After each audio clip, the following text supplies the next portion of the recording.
కేటీఆర్ గారు విచారణ సంస్థలు ఏవైతే ఉన్నాయో ఏసీబీ, సిట్, సిఐడి ఇలాంటి ఏమన్నా బీఆర్ఎస్ పార్టీ నేతలకు ఎంక్వైరీకి రామంటే ఆ కేసుల మీద ఎంక్వైరీ జరిగే సమయంలో లొట్టపీస్ కేసులు, పనికిరాని కేసులు, నేను ఇక్కడే ఉంటా, ఇక్కడే నుంచుంటా, విచారణకి ఇక్కడనే రామంటున్నాడు. గతంలో మంత్రిగా పనిచేసిన కేటీఆర్ కి అవగాహన లేదా? ఒక విచారణకు హాజరు కావాలంటే ఏసీబీ గాని, సిట్ గాని, సిఐడి గాని వాళ్ళ దగ్గరకు వస్తుందా?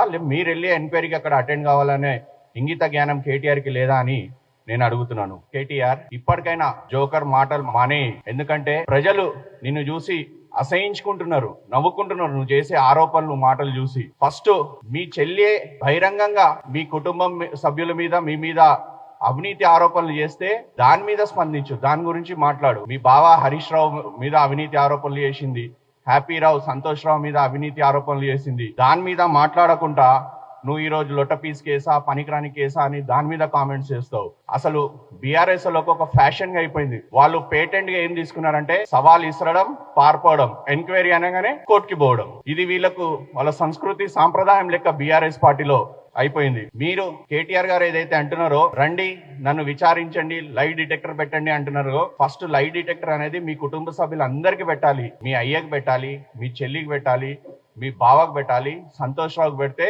మొత్తం తెలంగాణ ప్రజలందరూ హర్షిస్తారు. ఏ కుంభకోణం జరిగింది, ఎంత అవినీతి జరిగింది అనేది నిజాలు బయటికి వస్తాయి.